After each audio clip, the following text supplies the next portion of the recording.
Okay, American Cycling Network, Mike T here.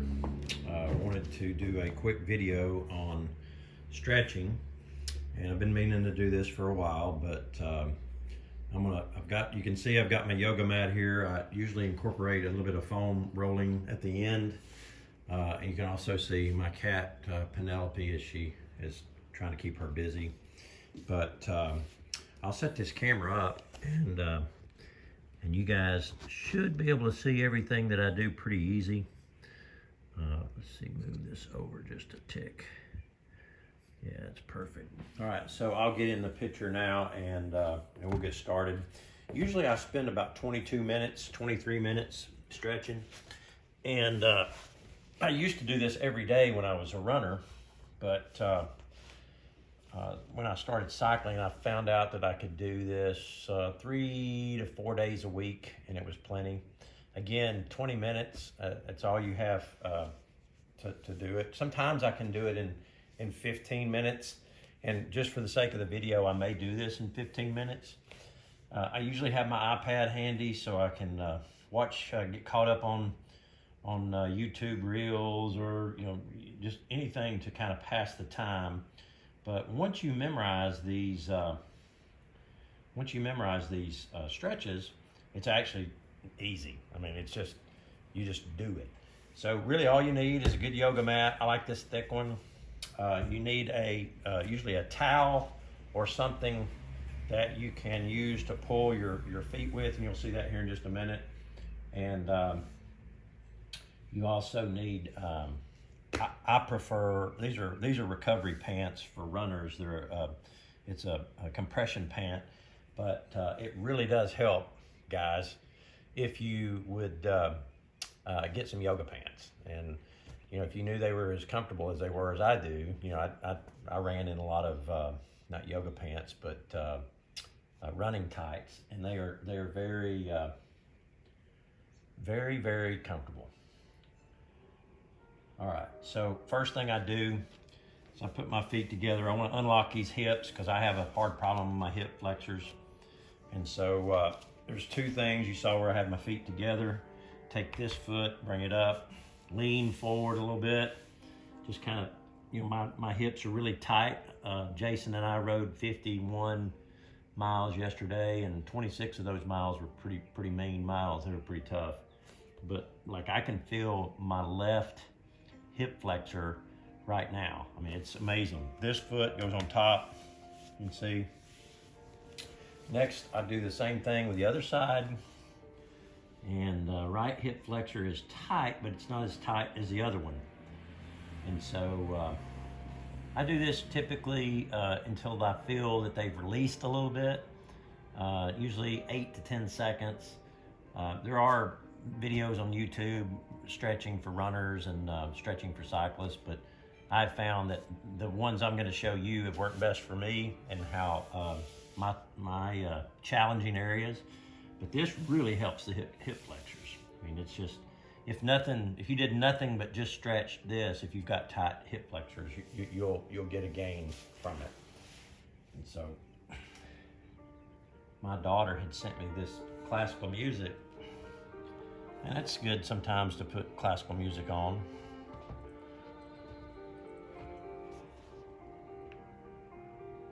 Just getting that last. It also stretches the hamstrings just a little bit. One more time on this left hip flexor.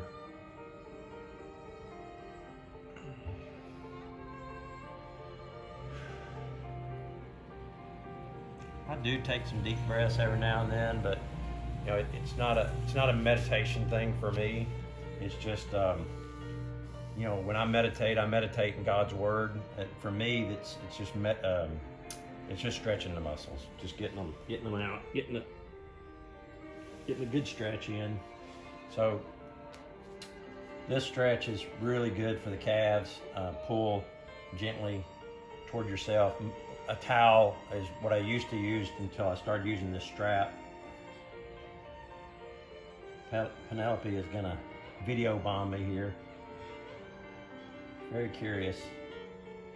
She's still a kitten. She's only about 10 months old, maybe 11 months old. All right, then I switch this. I'm getting a good stretch on the calves. Calves were sore yesterday.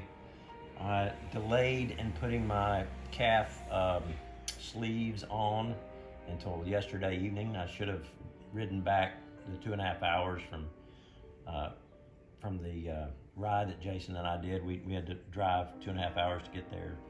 I should have put them on before we left. So just getting it. This also helps when you get into the downward dog move, and I'll show you that in just a minute. It keeps you from tearing anything. As you know, if you're in your 50s, it's just important that you get that initial stretch in. All right, and then I do these. I usually hold these for about 10 seconds, really tight this morning. I soaked in Epsom salts in very hot water for about 30 minutes, and that helps to get the muscles warm. I really don't recommend overstretching. You know your limits. You listen to your body. And then same thing on this side. This side's pretty tight. This is how to get in shape fast. If you want to drop this, start eating more of these. Don't you love ads on YouTube?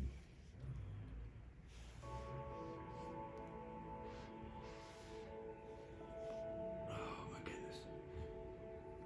So I can feel this top of my foot all the way up. I can feel this stretch. It's a good stretch. It's a little tight, so I'm not going to put my head on my kneecap like I did on the left side. You always find out something about your body when you're stretching. Okay, so next we're going to do what people refer to as a downward dog. I'm probably not doing it correctly. I'm not trying to stretch my shoulders as much as I'm trying to stretch my calves and hamstrings. So you can, I just kind of go from side to side. I'll do this after every stretch that you're about to see. I'll actually come back to this, and then I come back to the, I forget what this one's called, but this is a good stretch for your quads. Mine are tight.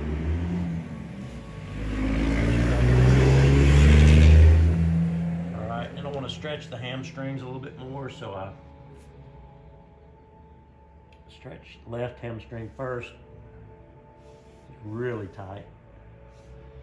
Then I think this next one I'm about to do is called a pigeon. The pigeon. But you can see here, you can put your foot in the middle. You'll get a little bit more of a hip stretch out of this. I can feel it in my right knee and my right quad.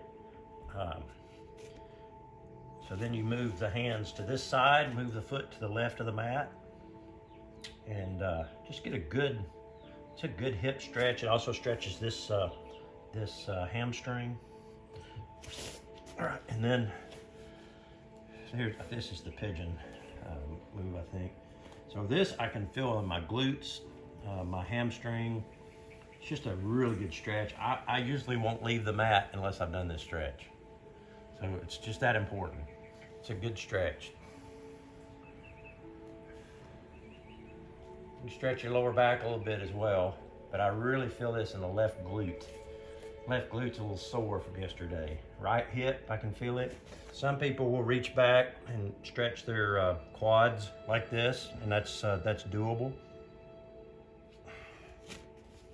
All right, and then I come back to that from what I said earlier. After a stretch, I'll get this downward dog to get those calves stretched a little bit more.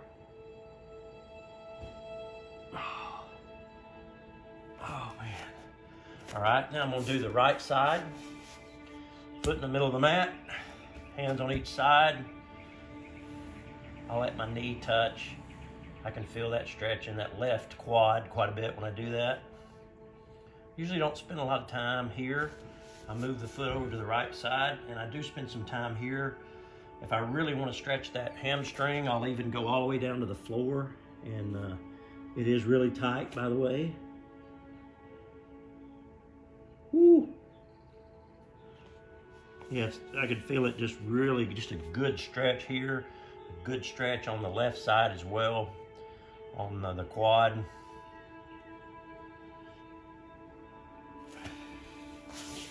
And really you can repeat these if you want. You know, like I could go back and do the left side again. You know, today, as tight as I am, I probably should. But I can really feel this in my hamstring and in my glute. Not as much as the other glute, but I'm gonna show you a good glute stretch here in a few minutes.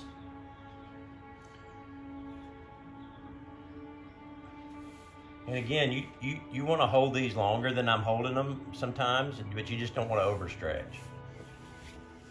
And we'll come back to that downward dog again. Stretch those ankles, stretch the Achilles, stretch the hamstrings and the calves.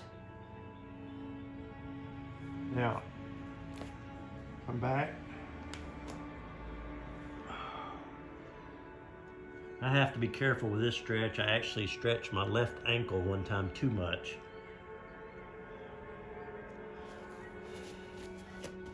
All right, now I'm gonna come back to the seated position. Remember that stretch earlier?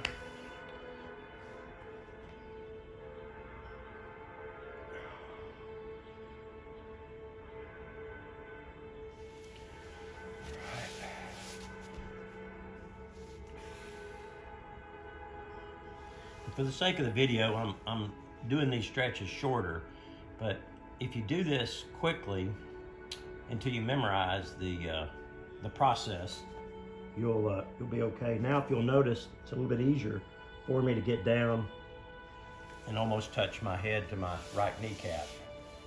Now, this stretch, put the right heel over at the left glute and just pull gently. I'll face the camera so you guys can see it a little bit better. So, right here, this is a great stretch for the glute. Get that ankle in there. This is one of my favorites, really. I do this one at the end of each session. Then you do the same thing on this side. Stretch that glute. Man, it feels so good.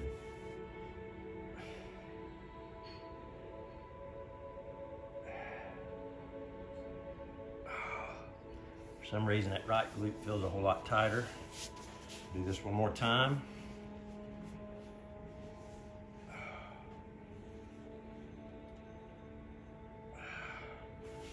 And this one. I'm gonna show you one more stretch I like to do on my back. I don't do a lot of stretches on my back. All right, this next one, pretty simple. You've probably seen it. Cross this, grab this, and then it just stretches the hip flexor a little bit, stretches the glute. Just a great stretch.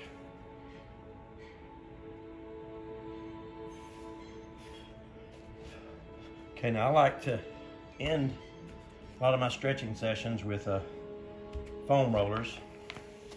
I like to get the back of the calves, just get some blood circulating. I also like to turn this foot in and get this muscle.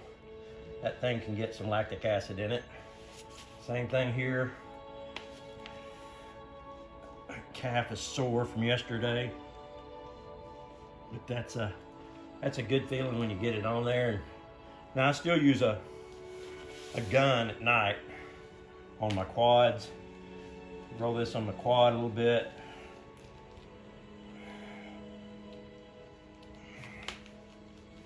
Here and here. And then sometimes I'll use this on the calves. I'm doing this quickly. You know, you definitely want to spend more time doing this. But even though I'm rushing through this, I can tell a difference if I'm in a hurry. Sometimes I'll do this after I get out of the shower, before dinner, after I've gotten off the trainer. This is a good one here for the quads. Learned how to do this when I was running a lot.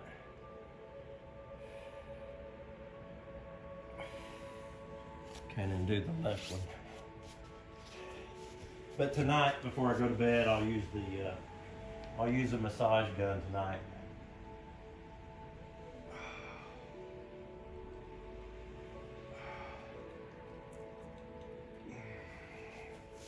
All right, that's pretty much it. I hope this video helps. These stretches have certainly helped me, but I hope they help you as well. And I hope you guys keep it on the road. If you like the video, please share it, subscribe, and like it. It helps the channel. Thank you so much.